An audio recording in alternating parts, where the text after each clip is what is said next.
my management plan is to sell cows and graze what I've got through the winter, because you can't feed your way out of a drought. You just go broke feeding your way out of a drought. We're at a really weird time because cattle right now are record high pricing too.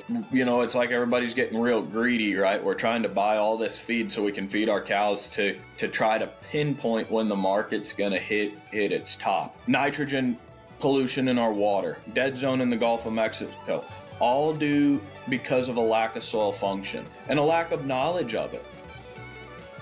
This is Decentralized Radio. I'm Tristan. And I'm Ryan. The goal of this podcast is to help educate you on how to live your most optimal life. We will host industry expert guests to shed light on topics that matter. We are not gurus, rather two individuals who have had to pave their own path to health and vitality, independent of the centralized systems that plague modern society. All right. Hello, everyone. Welcome back to Decentralized Radio. Today, we have August Horstmann on the line. How's it going, August? Pretty good. How are you guys? Good. This is our third podcast today, Ryan. How are you feeling? I'm excited. I'm good. I was thinking I'd be like really wiped out, but I'm actually like on fire right now. Yeah, I just went kayaking for 2 hours in the strict Wyoming sun, so I'm feeling good. I'm feeling regenerated, and yeah, this conversation's a little bit overdue. We got the rec from mutual friend Jake Stakes, who's always the critic and definitely listening to this. So shout out to Jake. Maybe one day we'll get him on the show, and he's doing God's work of hand delivering beef, grass-fed, 100% grass-fed regenerative beef from folks like August across the United States. So check out Jake Stakes. But more importantly, we're here to talk about August and his beef and his story. So you grew up, where did you grow up? And then you moved to Jackson Hole, Wyoming, went to high school, right? This is where this started? Well, yeah. So I grew up, born and raised St. Louis County. Where the house I'm in recording this from was the original farmhouse on my grandparents' farm that they purchased back in the 70s. So I actually live in the original house. I believe it was built in the 1890s is when the house was finished. Wow. So I live in an old house and on my grandparents' farm. So growing up, I came out to the farm, every chance I could. My grandparents were school teachers in St. Louis from this area. So I'm in Owensville, Missouri. So they're both from this area. My grandpa was actually born just about 3 or 4 farms over. So I guess their retirement plan was to have a farm to mess around with. So that's where I'm at. It was originally started as a 200-acre farm, and then since then it has grown into 1,000 contiguous acres of grazing. That is a lot of land to work. That's awesome. I mean, so my background too is I didn't grow up definitely in ranching or anything like that, but I grew up in Kansas, so I'm sort of familiar with the landscape of that part of the country. And there's just so much open land. And I think, who was the last regenerative person we had on here, Tristan? Was it who was it? Do you remember? Well, we talked about it with AJ Richards, who's not a rancher himself, but we talked a lot about it. Yeah, because one of the things I'd like to ask is, you were mentioning it's been pretty dry out there this season. I think you were mentioning last season too, pre-show. How do you sort of navigate those seasonal shifts and sort of when things get harder? What I guess to me, what I wonder about is from a conventional standpoint, where you're raising cattle on corn and stuff like that throughout part of the year. When it comes to a regenerative perspective, when you have these same difficult weather patterns or seasons, what's the differences in how you manage that? Yeah, so I guess to lay it out, we're East Central Missouri. We're at kind of the very northern part of the Rockies, of the Ozarks. So we're real rocky, and we have a lot of timber. Our county is like our northern county line is the Missouri River. So we're, I mean, I don't, real shallow soils and stuff. So, your question about management with weather patterns. So this is our second really dry fall, where our grasses on a growth curve, they start in the spring where it's a cool season. It's an introduced cool season dominant environment. So springtime grasses, so it goes on a growth curve. So spring, March, our grasses are growing up to the growth curve. And then about May, they start dropping down the growth curve as we go through we call it a summer slump. Then we go into August, we start back out of it with a fall growth curve, but it's not as high as our spring. So typically about September, with those September rains and cooler evenings and stuff, we should be growing a pile of grass that we call stockpile. So we defer graze it, save it for winter grazing. So that this year and last year has been hasn't been there. So management plans on mine, I typically graze say about 3 acres to 1 cow with 1 bale of bought feed.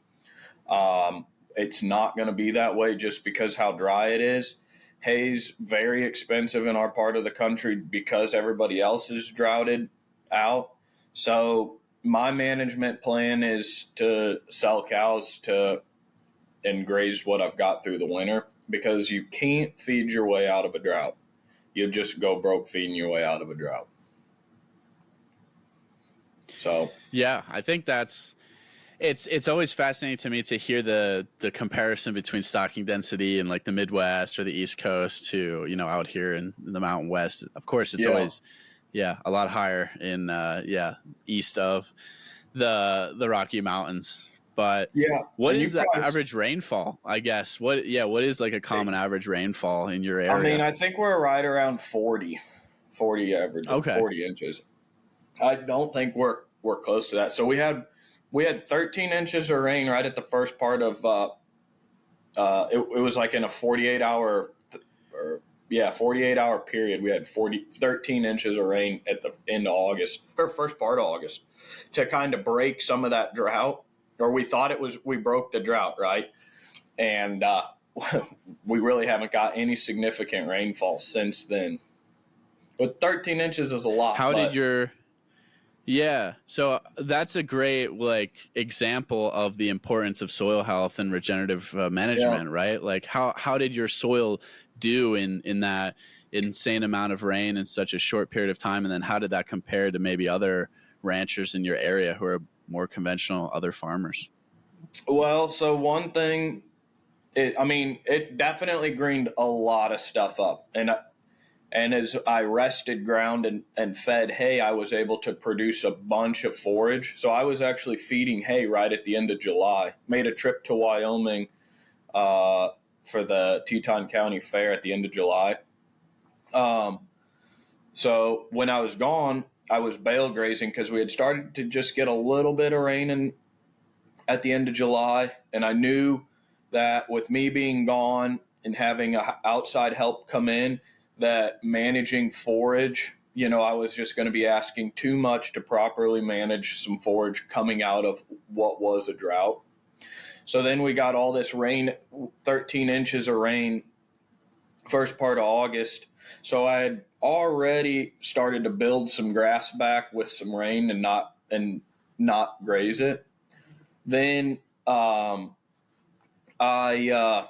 so we got all that rain and it just blew up. And so that's kind of what saved my ass for a while and still is. So it put a bunch of biomass above ground, covered the soil.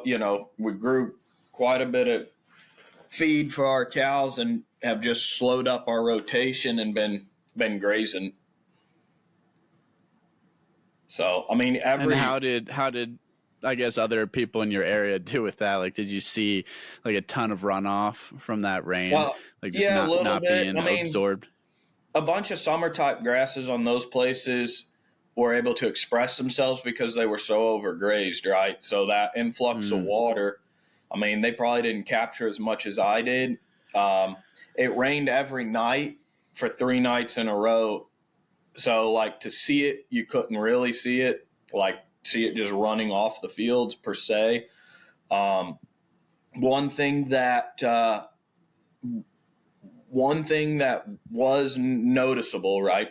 That gave everybody, I think, a false sense of hope, right? To where I was already a couple months into my drought culling plan and destocking, and no one ever got that far. You know, maybe there was a little bit. Some of the more progressive type grazers, they had started culling some cows, but it kind of, you know, brought a little bit of false relief to people, I believe, where they decided they would keep their cows when they probably should have sold, and you know, and they started buying more feed. You know, they were able to get a second cutting of hay, things like that.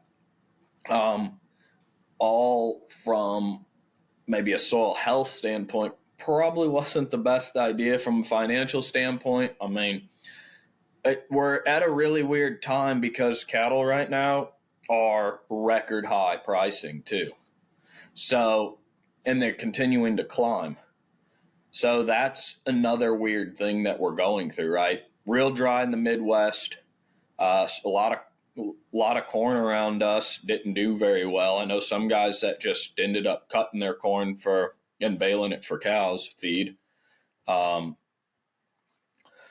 it's a little weird because we're trying to, you know, it's like everybody's getting real greedy, right? We're trying to buy all this feed so we can feed our cows to try to pinpoint when the market's going to hit its top, which to me that doesn't make sense because it's a shot in the dark, right? I mean, we can make some projections like this spring, you know, with a good spring, we might cap we might hit market top, but it doesn't make sense for me to feed to what if.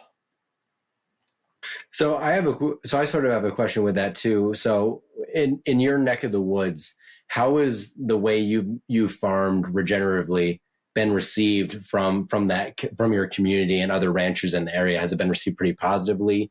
Or what are other ranchers doing in your area as well? Yeah, I don't really talk to many people unless they ask questions. I just do my own thing. If people want to stop and ask questions, you know, so be it. But I mean, no one's really seeking out in my like neighbors, you know, per se, my county, like what I'm doing. There's a handful of guys that that graze, you know, but a lot of, and we're different than the West, I will say. You know, like in Wyoming, you know, you've got kind of your winter range and your summer range, you know, and those are just a couple big pastures, right? Thousands of acres. We're a little different in that sense. We have a really good soil, and our state has a really good soil and water cost share program. So we do actually have quite a few paddocks. You know, a lot of these farmers do have paddocks and maintain, you know, some sort of cattle rotation. But I mean, you know, it could be 20 days in a paddock with water versus one, which is what I'm at currently. Hey, friend. Thanks for listening. If you really enjoy this podcast, it would be really appreciated if you left us a 5-star review on Spotify, Apple, or subscribe to our content on YouTube. This helps us get to a larger reach and a larger audience to spread this wonderful free education. So I guess, yeah, that's not a surprise to me, right? It's always, I mean, we've talked to Jason Rick, who's in Colorado, and he said all his neighbors call him hippie cowboy rancher because he rotates his beef every day. So it still seems to be the consensus. So I guess this is a good transition point to maybe how did you get convinced that this was the thing to do? Walk us through that, I guess, transformational realization. Yeah. So I learned by mistake. So I did it the hard way. I did it the way conventionally before. Went to Mizzou, learned how to farm, right? Learned how to raise cattle. And I mean, people get mad when I say that, but that's what I did. I learned how to build a ration and apply prescriptions to different scenarios and look at EPDs and shoot for goals in your cow herd that, are acceptable to the feed, seed, chemical universities, etc. It just didn't work from a standpoint where I wanted the farm to make money, right? So got out of Mizzou, thought I was going to farm, took about 4 months to figure out that it wasn't going to pay me to do it. Running a little bit, running close to the same number of cows, maybe a few more currently now. But yeah, just the whole mind shift of doing it wrong in my eyes, right? And constantly fighting things that I have issues with nature. I understand it though, right? I spent so much time, and so many farmers spend so much time fighting nature with cows. I mean, it just doesn't have to be. Could we get into some of those practices that you mentioned, the mistakes that you made, just in the specifics? Because I'm just genuinely curious, and because I find what you just said to be really a powerful statement, because I find that that's sort of the way, even whether you're a rancher or not, or whether you have any connection to that at all, everyone's sort of fighting nature in the conventional world. And so it's interesting to talk to someone like you that's realized that you can only get so far doing that, and maybe it can be a net negative. And now you've come to that realization. Now you're doing it a different way, working with nature. And so I'd love for you to sort of unpack just how that came to be, what mistakes you made along that way, and then what was that like huge shift for you? Because we've spoken to people that other ranchers as well, and also people that are homesteading, and there's a lot of challenges with doing it the quote right way too. So I'm sure we'll get into those down the line, but I'll sort of bring you back for that. Yeah, so I mean, calving. We'll start with calving, right? Calve February, March, in Missouri, right? That's as when we talked about our forage growth curve. That is before our forage even starts growing, so that doesn't make sense. You use nature as a template. You look at buffalo calving on grass, look at deer calving with forage.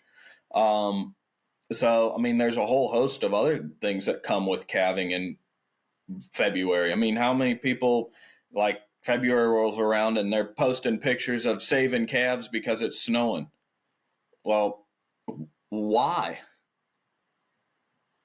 Why do you feel? Why is that like that? I'd never understood that, to be honest, either. Is it just like a programming from the USDA, or like, no? Is there any advantage to that? Unless you like working in the cold, and you could sell it 16, 18 months later, right? If it's like feedlot ready. So, I mean, like a January, February calf on a cow-calf operation, typical cow-calf operation will be weaned 6 to 8 months later. Okay. So timing the market 6 months or from February. So you're looking, I mean, between August and October, big runs of cattle hit October. So it's, just kind of how the system's set up. But October cattle prices are some of the cheapest because there's so many cattle hitting the markets then. So out west, it's a little different because, you have range permits where you get on and go off like BLM and federal and school sections and stuff like that. So a lot of that may have to do with what your permit says especially with how rough some of that country is, you're going to have a calf big enough to handle kind of the cattle drives or pushing up into the mountains. And then once you come off the mountain, right, or come out of your summer range, you're going to have a calf big enough to go somewhere. So it's just kind of the way the system is set up in that commodity type market. I mean, cheap cattle going into the, bigger cheap calves in October going into feed yards, right? I mean, that's what the feed yards want, right? Cheap feed, cheap cattle. So, when you start looking at nature from, you can get rid of, you can change and calve with out of the snow or cold, right? You can go to the green grass and kind of the nice wet spring weather. But it has challenges, right? With what I do, moving a herd of cows every day through a gate to a different paddock, right? That isn't necessarily how nature really intended it to work, but we're trying to do the best we can, right? A herd will slowly move, right? So when we move through a gate to another paddock, when we leave that fence open for those cows to go back, they do, but we have to kind of keep moving, and eventually we're going to get far enough away in 3 days for those babies back in a couple paddocks away. So, we have some pairing up issues to kind of work out, but that's more of an infrastructure play instead of like an issue. A cow set up in kind of a commodity or conventional type system is going to, it's going to require more inputs to grow, reproduce, calve, rebreed, calve again, and then keep repeating that. It's a lot of work through epigenetics, and that happens rather quickly because it's on, from a time a calf is born, she can have a calf in 2 years, right? So you can make relatively quick generational changes to epigenetics through increased inputs like feed. What else? There's a commodity fertilizer, synthetic fertilizers on the land that it's expensive. This year, all those guys that have applied fertilizer in the spring didn't work, then went back for a fall application of nitrogen with no rain. That's a lot of money wasted right there. I'm glad I have, I've been working on functional soils.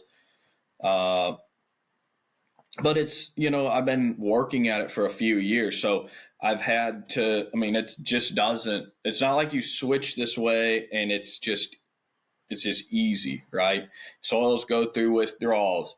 Cows go through grain withdrawals. The genetics can't handle it. I'm still, I'm 7 years into this kind of real big regenerative switch where I started pulling these inputs. But like I said, and you kind of alluded in the drought, I'm seeing just as much grass growth, if not more, with zero synthetics in my system, where they all had that synthetic bill and it didn't work. So it's changing. I can see it. It's year 5 and 7 have really been eye-opening to me on what, like now I'm seeing native warm season plants start to express themselves based off of my grazing management. Yeah, I saw some of that on your Instagram, which is really cool. It seems like, once you allow the ecosystem to kind of thrive on its own, it'll build itself back up from the ground. And that's interesting to hear you saying. So like year 5, year 7. So that's kind of what I expect, is that a lot of people say, it takes a solid few years to really reap the benefits. Yeah. Was Most there people any don't have that hesitation? in them. Yeah, Right. yeah. Like, what was your mindset in year 2, in year 3? Like, were you skeptical? Were you unsure of your direction? And how did you kind of reaffirm that what you were doing was the right path?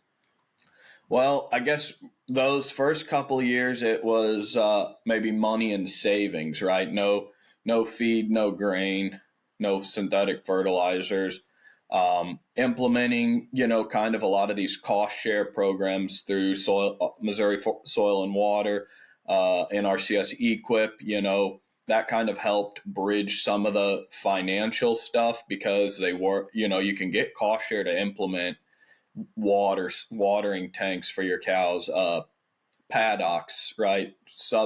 Cross fencing. I mean, I've got 60 plus paddocks, 33 well water tanks, all across our landscape here.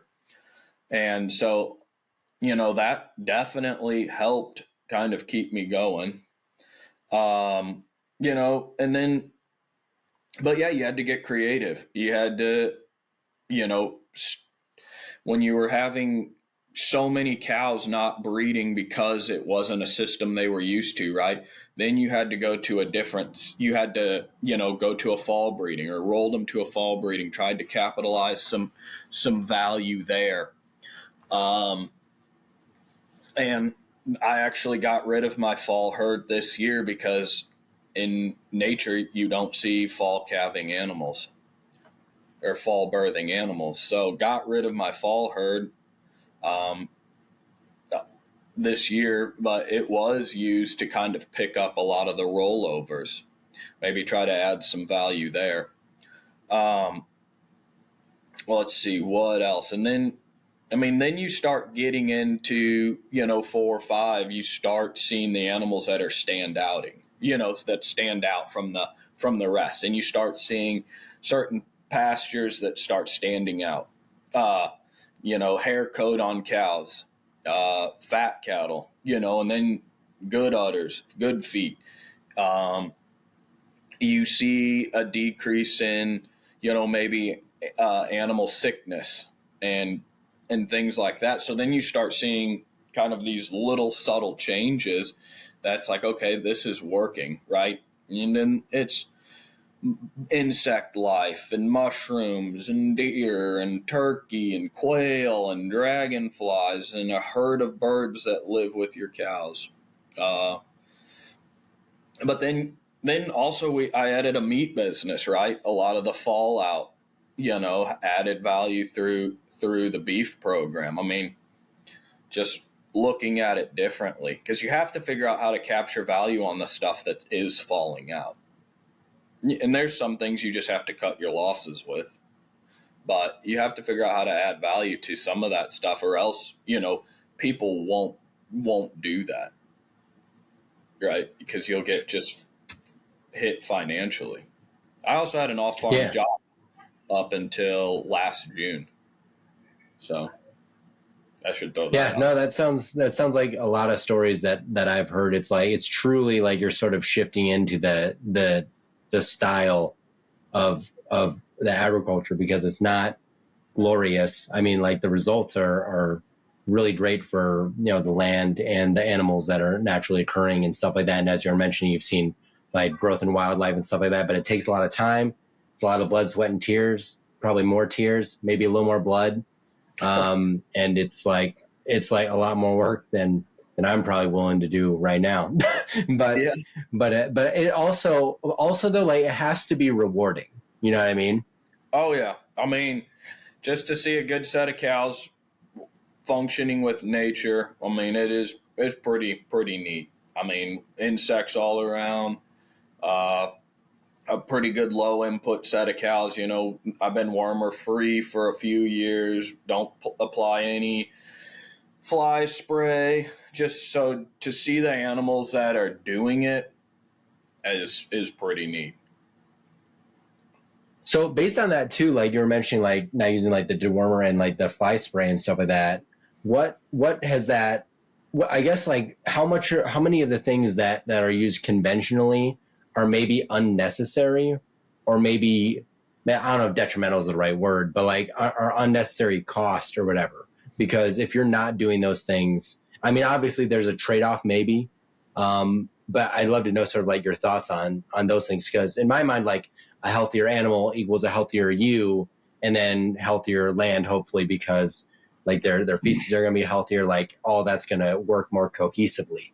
Yeah, I think in our part of the world where the ability for us to stockpile winter feed, I think like hay, having a bunch of hay on hand per animal where you're feeding 4 to 5 bales of hay per cow, I think that's unnecessary in this part of the world. I think fly, kind of these fly control stuff, I think that's unnecessary. I mean, flies are a huge stressor to cattle, right? Big stressor to cattle. Let's look at genetics. Let's look at rotating our cattle. That's one of the biggest costs a lot of farmers pay is, fly spray and ear tags and, and the cost of just stress on cattle and shrinkage due to stress, or lack of weight gain because of fly pressure. I mean, they've been spraying flies on cattle ever since I can remember, and we have the same amount of flies every year, if not more. You look at sets of cows that have more, the same, like why? Like, I just don't. I've actually always wondered that. I've always wondered that because, like I said, I grew up in like a really small town. Actually, my history teacher in 7th grade was a part-time teacher, full-time farmer, is the way he said it.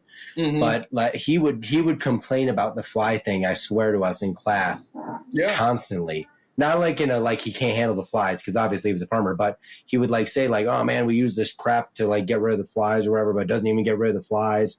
So it was really interesting. That's why I was curious. Yeah, so we've been spraying flies and I told the salesman one day, he's like, well, we need to add fly spray. And I just said, well, you said that last year, we've been spraying flies. This was on a place I worked. I've ran a couple different ranches or farms, whatever you want to call them. The last one was 450 cow-calf pairs, just a couple, 30 minutes away from here. And I was like, we've been spraying flies for years. You put fly, that's called Alticid. It's a insecticide, I guess, in the mineral, right? The cows eat it. It kills the larva and the poop. I'm like, you've been doing that for years. Why? We have more flies now than we did. And so, but if you look at cattle with heat tolerant genetics, they don't carry a fly. They don't carry fly loads.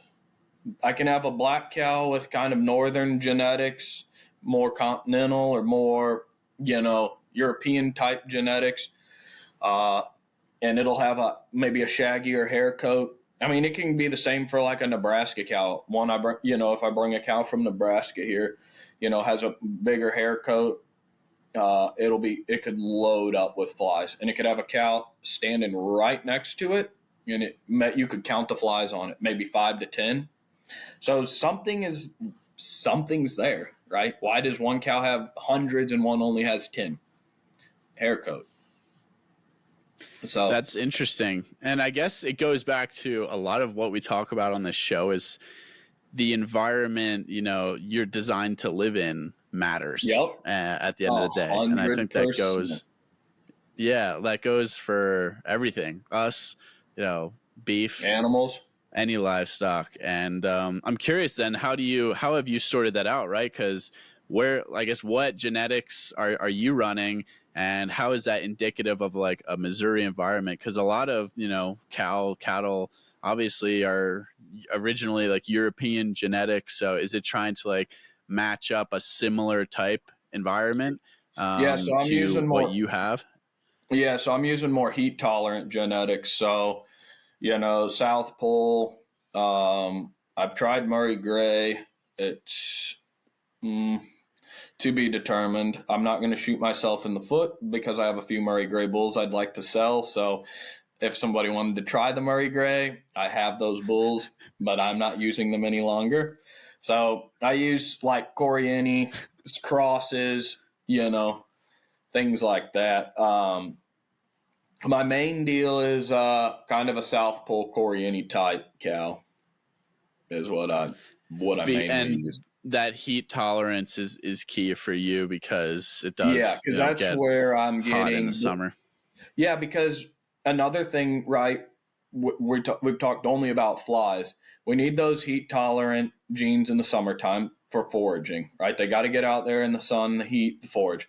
But that's also when I'm breeding. So those cows have to be active in the breeding season, which is the summer, because I want to calve with nature. So that's a huge reason why we see January, February, March calving, is because those genetics can't handle a summertime breeding season. So getting into the heat a little too, you see all these like headlines.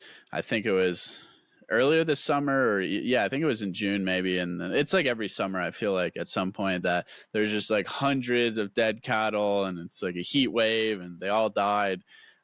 Is that just because it's the wrong animal in a hot place, or? Well, I mean, I think there's can't deeper, really answer on that things per se. I mean, hot and humid are different, right? Those are pretty arid environments, right? So Yes. that's going to react. That's going to make those act differently. One thing was that they never got a break, right? Instead of it cooling down at night, the temperature actually spiked hotter than in the day. So those animals never got a break. Wow. Is how I understood it. I don't know if that's right or wrong. That's just how I understood it. But I mean, the heat stress is a big deal. I mean, it is hard on cattle. So I mean, yeah, you could maybe make the genetics, diet, etc. But there was a lot of factors at play there. I was just curious because it's like you see like Black Angus, for example, like literally everywhere. And, to me, I'm like, does it make sense? I'm going to a ranch at like 8,000 feet above elevation in Colorado, and there's Black Angus here. And then in, 110-degree Central Texas, they got plenty of Black Angus too. And I'm like, there's no way. I mean, maybe, but it seems that the cattle are more fickle, right? They're not like bison who can literally roam the entire North American continent and thrive. They're not as resilient. So to me, it seems like, that's something that people are fitting the breed to the end goal of, hey, this is a popular breed. People will buy it. The price is good, instead of fitting, prioritizing the environment. Yeah, so Certified Angus Beef has done a great job of marketing. Probably one of the best marketing schemes, whatever out there. Scheme, whatever you want to call Amen. it. From bison roaming, right? The chances of a bison that was grazing at my house grazes at your two houses and then up to Yellowstone is probably unlikely. So those units or herds probably were more adapted to the areas they grazed in. And we see that in Angus cattle. I mean, you can go up to, North Dakota and bring bulls down to fescue country. Might not work. You can take bulls from Texas up, there's some that'll hit and miss. One thing we haven't, but typically, kind of where those breeds originated, you would want to take those. Is it access that runs lengthways around the world, right? So kind of that same, is it latitudinal or whatever? Yeah, latitude's north and south. Yeah. So longitudinal, right? So wherever Europe is, you want to follow that kind of around, right? It's kind of how that should be matching up. Yeah, that makes sense. I guess the way I saw it anyway, for like the bison, it's like, they're going to be, maybe they migrate more south where it's warmer in the winter, but there might have, concentrations. And obviously if they were in like Mexico and Texas, like that herd probably wasn't going to be in Canada either, but it makes sense to me. And overall, I think, I think people, really. I don't understand the Angus thing. It's really hilarious. Like, and that's the only breed that like most people know. So it was just purely marketing. I mean, there's steak size, to make certified Angus beef, I think you have to have your steaks basically have to be your ribeyes have to be a certain area, has to have a certain degree of marbling, be a certain color, etc. One of my black cows, that's half Coriani, half South Pole, maybe a touch of Murray Gray, whatever you want. If it's black, which is possible, and it has the same marbling, same ribeye area, fits all, it'll sell a certified Angus beef. I mean, so just because it's certified Angus beef doesn't mean it's a certified Angus beef. Doesn't mean it's actual Angus, I guess I should say. One That's thing I will add, that fescue, so fescue is our main forage here. It's introduced cool season, and it's got an endophyte. So it's got a toxin in it that causes blood cells to constrict, which makes it hard for our animals to regulate body temperature. So vasoconstricts, right?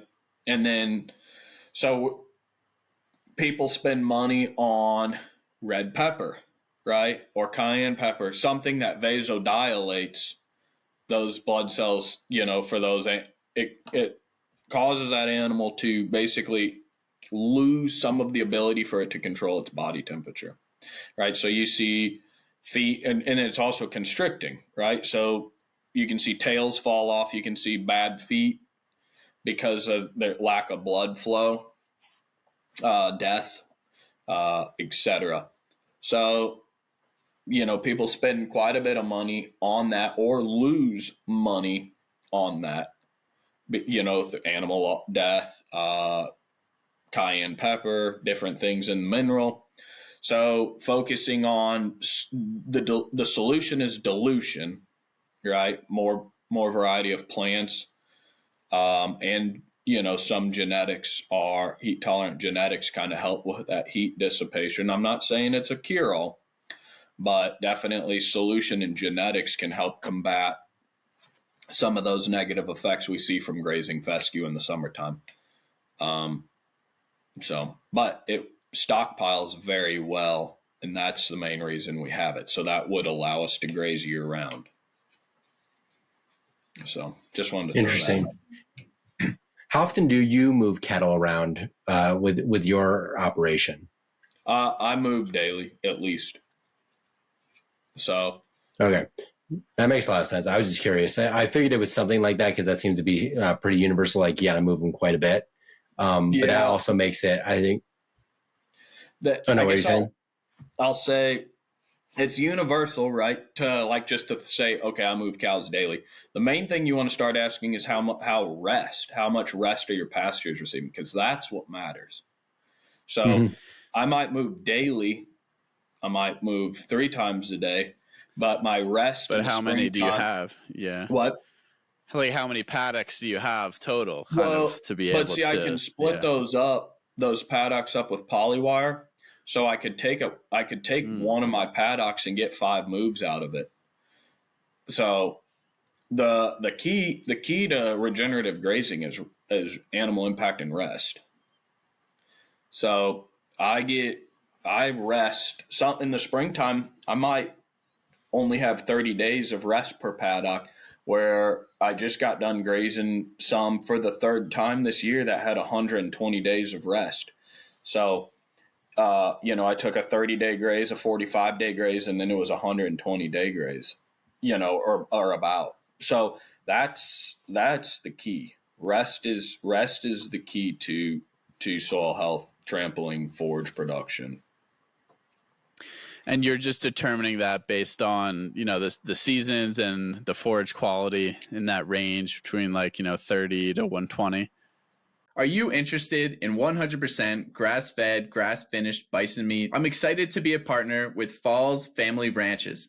Based in Wyoming, Falls Family Ranches is raising high-quality bison meat the way nature intended. As a native large ruminant of North America, bison is one of the most nutrient-dense foods you can consume. If you're interested in trying out their bison boxes, use code Tristan, Tristan 10 for 10% off your first order. Yeah. I mean, it's there's a lot going there that judges that. Context being one, but yeah, I mean, how hard the grazing was, where, if I'm trying to get year-round grazing, if I want to graze one really hard to try to get some warm season expression, and then I want to follow that with kind of like a late May graze with rest, get those cool seasons knocked back, create an environment for those warm seasons to be able to express themselves and then rest. Yes. So it's more than just like that, a prescription, right? It's all based off of observation and then absorbing what you observed and then applying it. Observational science. Yeah, that's the key. So I'm curious, have you like measured organic matter content in the soil? Like, how are you kind of gauging the progression of your soil health and thus your stocking density ability? And how has that kind of progressed in the past, 7 years? I do it all by eye. I don't really take tests. I figured actually. Probably really bad, but I mean, I can see changes in paddocks, right? And I do keep track of my pasture moves, know which plants they're going to eat at what times and make moves according to that.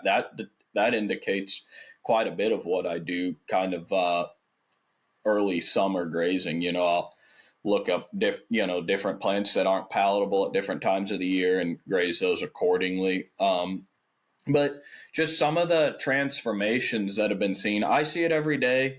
My parents live in Wyoming. My dad's been coming to the farm since it was purchased, right, in the 70s. So, if he shows up and says he can see changes, right, from where it's been and where we're, that's all, you really need to know is if somebody else can come in and see it's making changes. I can see from a stocking rate, one thing I do see is as I'm getting more and more plant diversity and less straight monocrop or, very few diverse plants, my ability to graze year round is shrinking because I don't have that fescue base like I started with. So trying to manage for that is something that is going to be coming in the future. I know, but I guess that's, might be more buying 2 bales of hay instead of 1, but then I could stock more cows per se. So. Yeah, it all makes sense. I mean, there's certain concessions that have to be made, by seasonal as weather patterns change over time and stuff like that. Yeah. And I'm not super familiar with like entirely the way the Midwest weather patterns have been like the last decade or so, because I haven't lived there in a long time. But I'm assuming you guys have been in somewhat of a drought, kind of like the rest of the West. Yeah, we hit a D3 drought in our county this summer.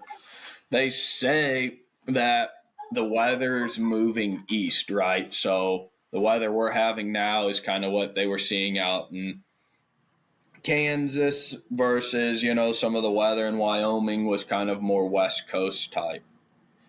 So they say it's moving, the kind of that pattern is shifting. So like overall or just like for the past like year? Because I kind of think overall is what I've heard. Really? I don't know if that's true or not. Interesting. Well, it's been a heck of a lot more wet than it usually is out here. So the way I see it is I feel like it comes and goes in these cycles, right? It was like pretty damn dry out west for, I don't know, probably 3 to 5 years.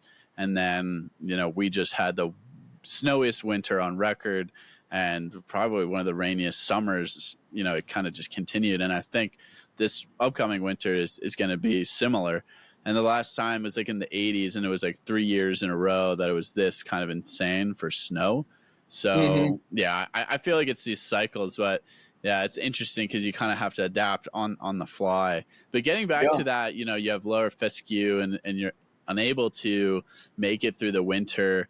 That seems kind of like this transitional period still going on, because I don't know, the way I think about it is if you do have that natural biodiversity, wouldn't it be easier to make it through the winter, but maybe you haven't, you know, reached like a high enough percentage? I'm just trying to think about that in a way. It should, you know? right? In theory, get easier with the main thing is fescue, you know, with the endophyte, it puts a waxy coating on that helps maintain food value through the winter, which tests higher than most hay. So, and it outcompetes our native cool seasons from a growing standpoint in the spring. So, you know, but it can outcompete our native warm seasons in the summer. So we're getting this kind of switch because we were a true mixed grass prairie here, probably maybe a little more on the heavier warm season grass prairie. So just trying to juggle kind of this next step, right? But that's part of, I mean, on the edge, the cutting edge of this regenerative process, right? I mean, that's just part of learning that we don't know much about. What are your biggest sources of like education and inspiration? I know Greg Judy is out there. Have you attended like his workshops? Alan Savory. I've watched, when I first got started, I watched Greg Judy. Did a pasture walk with him a couple years ago, 4 years or so ago. Just saw him at the South Pole Field Day in Alabama. My main people I go to, Gabe Brown, Alan Williams, Understanding Ag, Soil Health Academy, going to be who I refer people to. I just hosted a soil health or an Understanding Ag event with the Missouri DNR first part of September. So those will be the guys that I kind of go to first for like referring somebody to like get their feet wet and start. I mean, now, you know, text groups, I'm in a couple text group, pasture walks are some of the best deals. I mean, some of the best grazers are right here in Missouri. Some of the best grazers in the country, I'd say, are right here in Missouri. So just get in close with them. I mean, they're good. Yeah, there's good Jake's grazers. been telling me that. Yeah, Jake's been telling me that for quite some time, and that's cool that you've worked with the DNR. So I'm curious, you know, how do you see this kind of movement progressing, right? Because it's this big thing, right? You know, like White Oak Pastures, Will Harris on Joe Rogan. It's like there's a lot of momentum here, but it's still like feel like the momentum is really in the talk. You know, there's more people moving to regenerative ag, but there's more talk than action, probably because it's easier to talk about how great regenerative agriculture is than actually going out and implementing these practices. And, you know, there's so many ranchers just, you know, they don't want to change and things like that. And then there's, just massive operations that just don't care. So I'm curious how you see it kind of progressing. And do you think, you know, eventually, like, do you think it's progressing fast enough? And how do we continue actually making change that sticks? Yeah, I mean, slow organic growth, right, is kind of what I'm doing from my meat business standpoint. Just looking at other meat businesses that are pursuing this regenerative route, calling their products regenerative. There's a couple big ones. And I don't, you know, they're more using that word to sell product. I mean, you can look at their greenwashing. Yeah, you can look at their shit on Instagram, and I can tell you that that's a messed up system, right? Or that's a bold-faced lie. I mean, we can talk off camera, and I can, you know, we can. I mean, you can tell, right? And then there's people with the pricing and stuff of like, I know what you gave for that cow, right? And it's not, you know, and you're just gouging the consumer. absolute gouging. So that's going to sour a bunch of people for the rest of us. And that's the kind of shit that pisses me off. And from the next generation, so from kind of the conventional or big guys switching, I mean, I think I'm looking at it, it's when you talk to them about it or kind of address them, right? They take it as a personal attack because they're 3 to 5 generations, 6 generations in, right? So that completely shuts them down. So it's more, just kind of lead by example. If they want to ask questions, I mean, that's kind of how the approach I've been taking now. Because, I mean, for me to go and tell somebody they're doing it wrong and he's a 6th generation farmer, it's who am I to tell him that? It's, there's probably a lack of understanding of soil function and things like that. But I mean, that starts with the seed feed chemical companies and universities, that lack of understanding. I mean, they didn't talk about regenerative agriculture while I was there, and then from let's see, kind of the policy type stuff, I mean, or just from an end consumer, right? It's the people that want to make a difference in what they're feeding their family and how they want to go about their lives. But I mean, I was on the Barefoot Sprinter podcast. I don't know if you follow him on Instagram.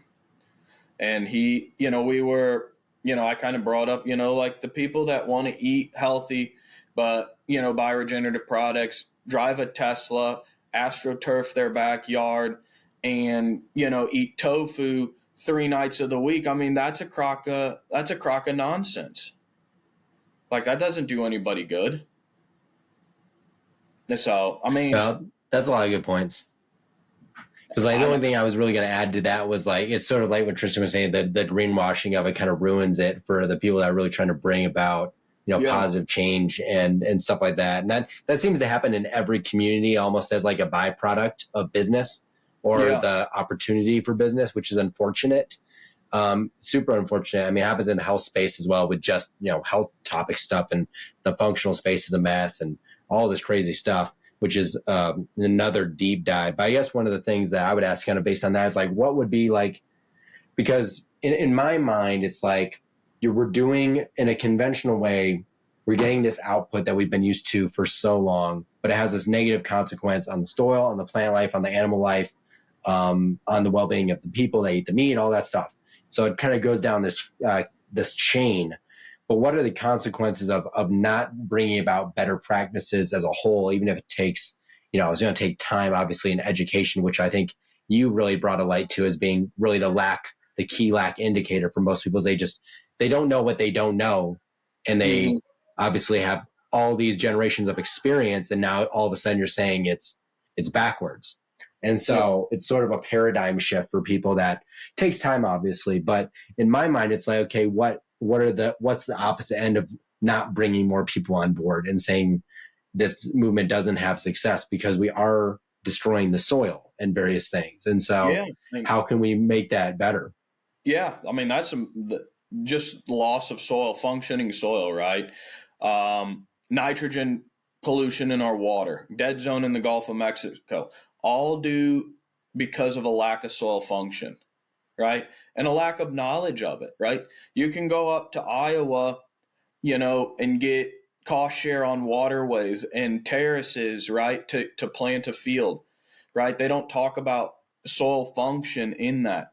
You're not, then they're going to apply a synthetic nitrogen in these terrace fields that have, kind of a pipe that takes it to the stream, right? They're decreasing soil erosion. Well, what are they doing? When we get those big, heavy rains, no growing plants, no living roots on that soil to take up that nitrogen, that's going right into that tile, going right to the stream. I mean, I don't know. It's such a lack of information from the top down. It's the people, and but it's policy, right? It's all wrote out in these government deals, which, for the, they provide great stuff, but it has to be taken to the next level. So now when I'm dealing with them, I mean, the money is there to be utilized, right? All the taxpayers pay it.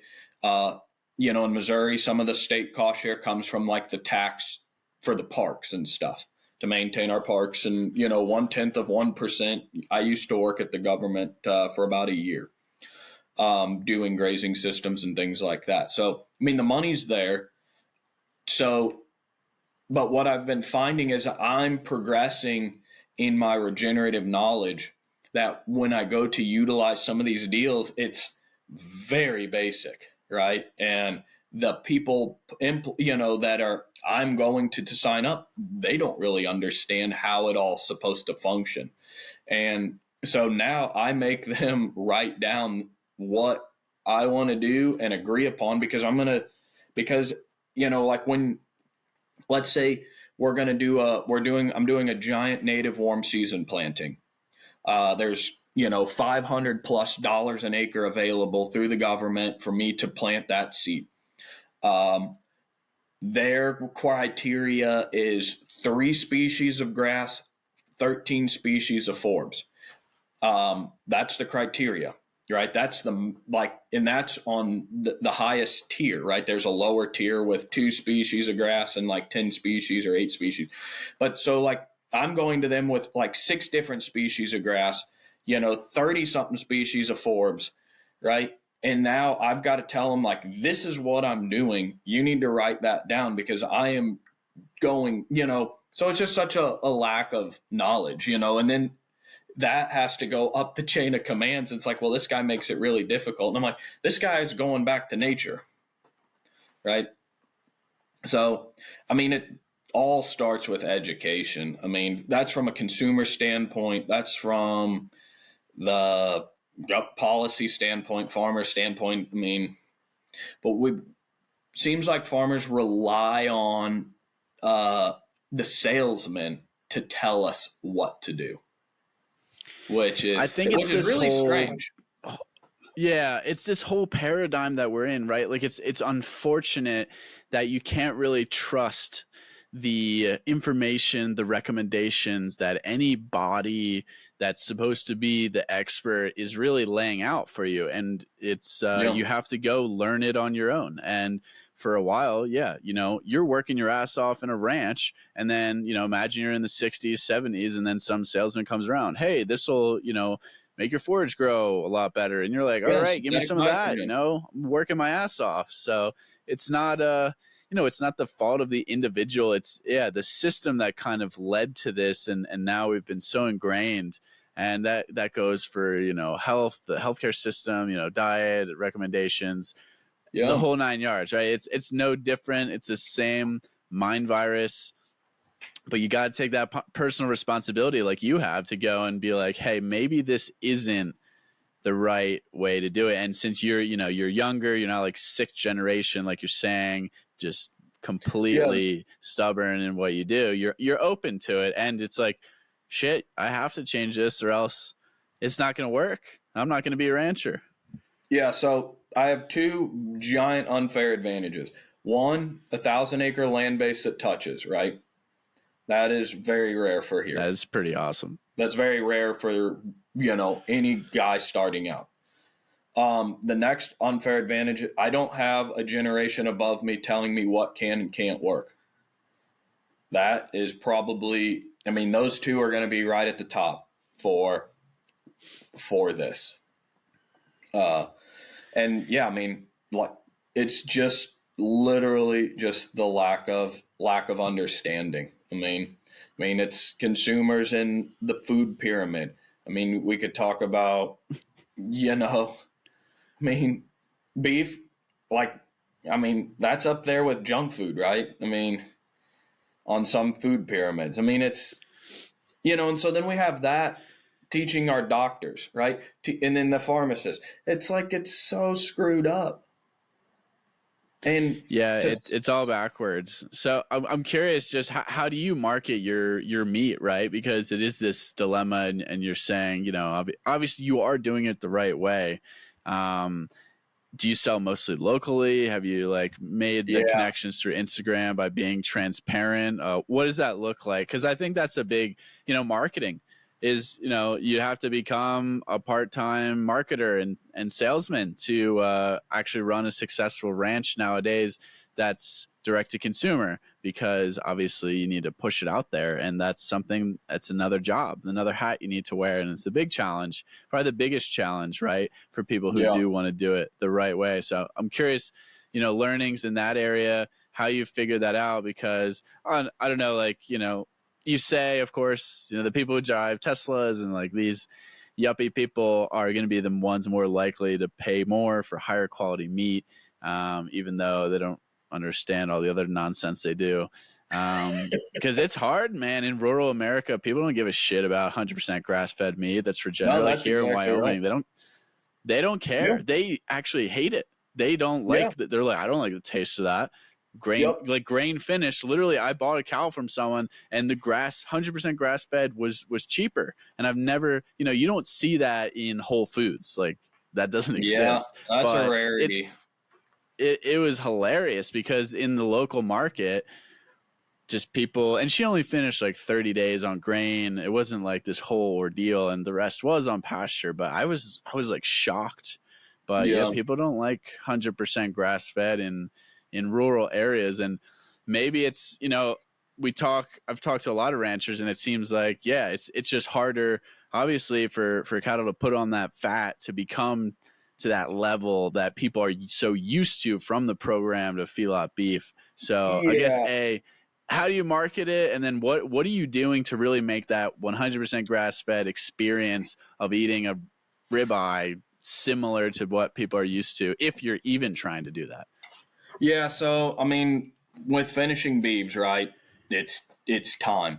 So the people probably that are anti grass fed, chances are they've just had a very bad eating experience or experiences, which is a lot of people.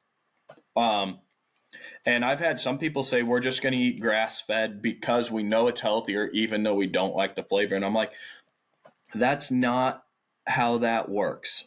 Like, and so, I mean, I've produced some, like when I was first starting out, I made mistakes. I lost customers over bad stuff. And I mean, I haven't gotten them back. But so it's just a time deal. It's the people that are, wanting to rush the process of making good grass finished beef. It's not a process that can be rushed. And a lot of it is because we have the processing date, we got to take it. And it's just like, reschedule. I mean, if it's not ready, the eating experience is going to be terrible. So then let's see, you asked about customers, right?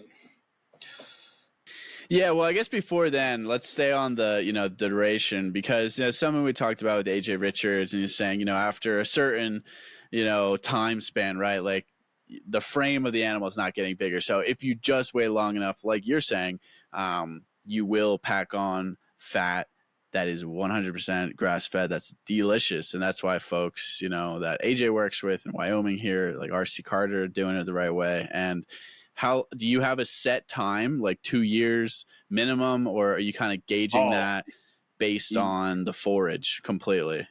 I mean, it's animal specific. I mean, like a steer, he'll continue to grow frame for a while.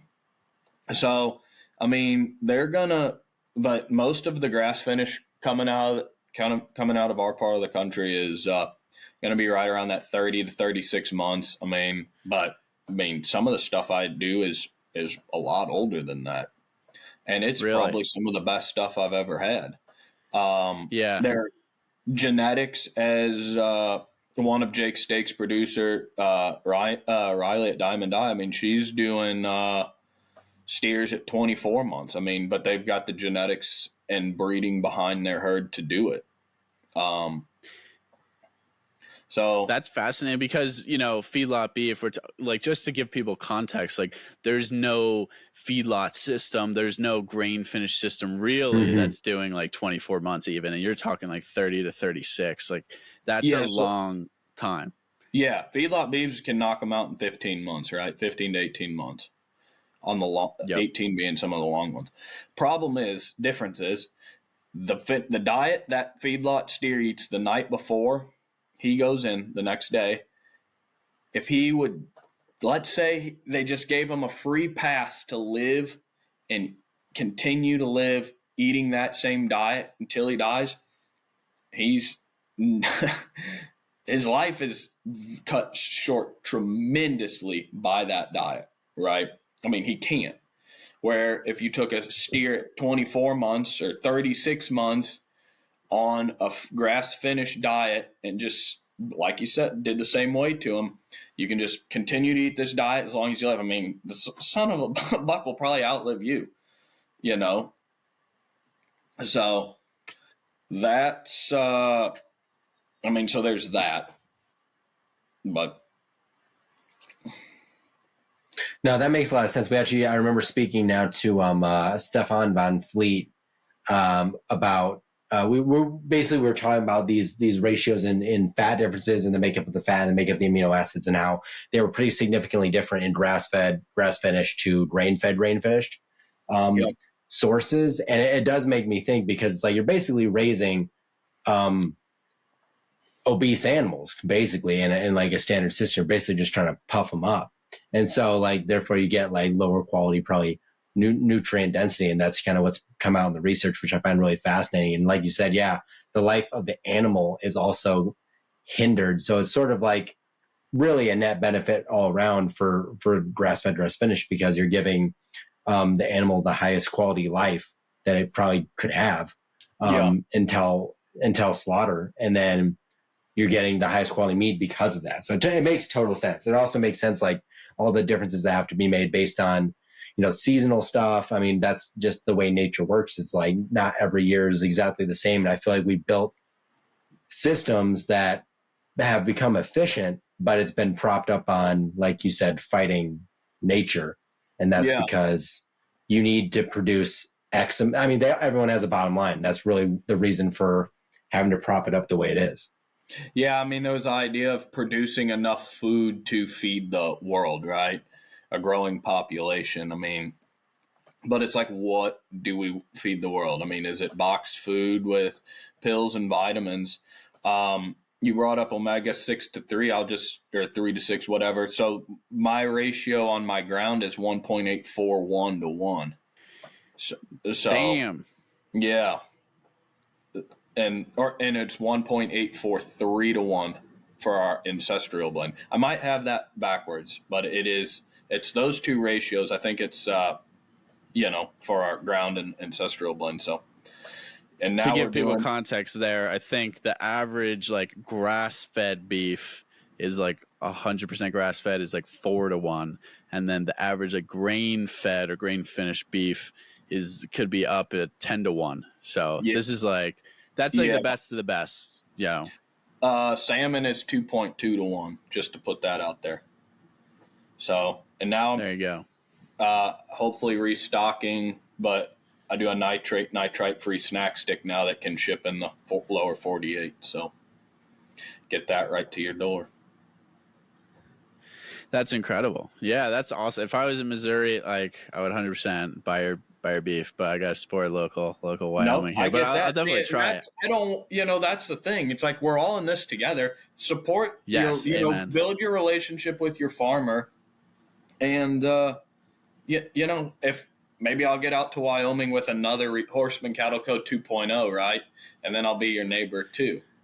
But hell yeah, but that's kind of the thing that gets so lost, right? With this regenerative movement, there's some ultimate regenerative guys, right? The purists, right?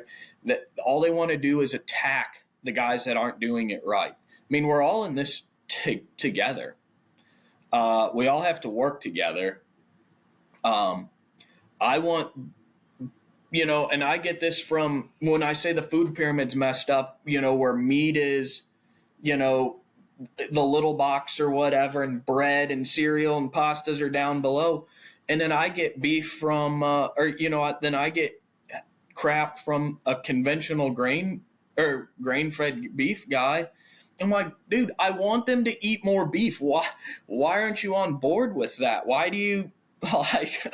It's because I want them to eat more beef, be healthier. I want them to be out it's so messed up with kind of this.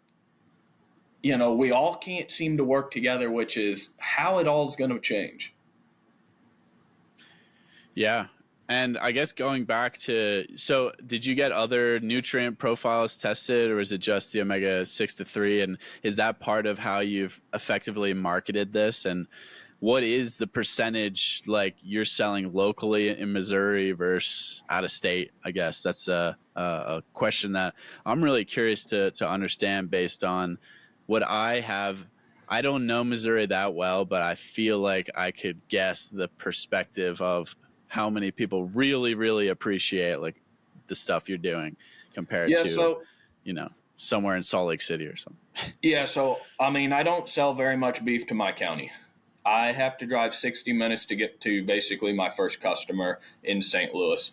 I deliver every Tuesday to St. Louis, home deliver every Tuesday to St. Louis. Only beef that goes out of state would be through Jake's Steaks, and I think in the last 24 beeves I've processed, he's taken 2. So a lot is just going to homes in St. Louis, just families focused on healthy eating. A lot of them are, there's a good portion of them that kind of the vegan or ex-vegetarian wanting to incorporate healthy grass-fed, grass-finished with our ancestral blend. It's kind of the organ meats, get that in their system. I've never tried other people, but I've heard mine's some of the best. So if not the best, and I've had a lot of people tell me that. So I don't know. I don't really eat the organ blend. So, but yeah, it's just organic growth, word of mouth. I have a couple wholesale accounts. One's a vegetable farm right outside St. Louis, 10 acres, Lucky Dog Farm. They do organic vegetables, have some egg layers, pastured pork, and meat birds, with a whole, 10 high tunnels. They move a lot of my beef. They've brought a ton of customers to me. And then I've got just, people that buy in ground beef in bulk for their family. That's the most economical way to get into the regenerative meat. And that's kind of where I'm headed with my business, ground beef ancestral blend snack sticks. That's a nitrite free snack stick made with sea salt. Well, shoot. Next time I'm going through Missouri, I'll have to get something. I have friends that live out that way. And so I'm usually around there once a year or something like that. Has been sort of for a little bit of time, week or two, but it's a lot of fun. I like coming back out to the Midwest. But actually one question that we were thinking about earlier, back to sort of when we were talking about the fleece spray and all that stuff that you've sort of removed from your animals, how have you dealt with things like vaccines and vaccine mandates and regulations for cattle and stuff like that? How has that been navigated? Yeah, so I do a killed respiratory vaccine to my cows and calves, no wormers, and then I do a blackleg tetanus. So tetanus, metal, you get a tetanus shot, and blackleg is in our soil and it's pretty prevalent, and basically it'll kill a calf pretty easily. So just one shot a year. Meat program stuff doesn't get vaccinated. Antibiotic free. If one does get sick, we do treat it, right? It's inhumane not to. So depending on the severity of the thing, of what it was treated for, or how, if it had to be treated multiple times, will determine what the outcome of it is. Typically, it gets sold through a sale barn. And then in terms of like, yeah, I was gonna. You're about to say it is. I'm assuming you don't do that, but are you mRNA, fearful? No. Yeah, are you fearful of regulation? I don't. I mean, I have never even. I didn't even know it was going to be mandated.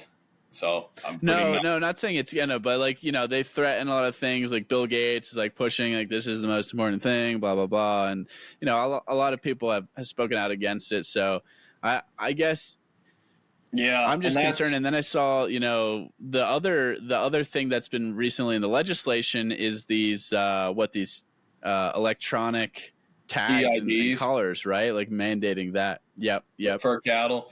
Yeah, the EIDs, they're starting to do some of that. So basically, it's just a way to track where the cow came from or when it entered the sale barn system. I mean, every once in a while, I'll see some cows that'll have that. Some vets are putting them in. I don't know too much about them. I mean, you can I could buy them and put them in if I wanted to, scan every time a cow came across a scale to see how much weight it gained and stuff. I don't, but, so. Yeah, I think they claim that they want to push this bill because it's, helpful for preventing, disease or whatever, for the health of the cattle. But then everybody else is like, well, this could be used for carbon tracking and footprint and where the cattle are going. And then it's a cost. So the small producer like yourself potentially, could be, not able to afford these things if they are mandated. It's additional costs, whereas, the big players have no problem, the JBSs of the world. So I was happy to see that. Yeah, I was just following Thomas Massey and the representative from Wyoming, actually, that were pushing back on this, and it was pretty cool. Yeah, that is neat. I mean, you touched on Bill Gates. I mean, the guy doesn't understand soil health, right? Vegetarian, buying up all this farm ground to grow monocrops, heavy spray. Even if you wanted to take it organic, heavy tillage. I mean, organics and tillage is just hand in hand without proper soil function. Animal integration is how you get proper soil function and really can make organic systems work. Doubt the vegetarian's going to add animals to his organic system if he goes that way. But I mean, I think that's the fundamental key. Yeah, no, I mean, you're right. And you see what he's doing in like Africa, and I wrote about that in my book, and it's just ridiculous that that's even like allowed. But it comes back to what your principles are, and it seems like how you thought about things. What is nature doing? What's naturally going on here? Of course, there's ruminants. Of course, there's this biodiverse, grass species and other animals. And it does, list goes on. And if you try and fight nature, like you said brilliantly, I think you're going to be fighting a losing battle for a long time. So we need to start thinking everybody in terms of your health, in terms of the health of an ecosystem of livestock.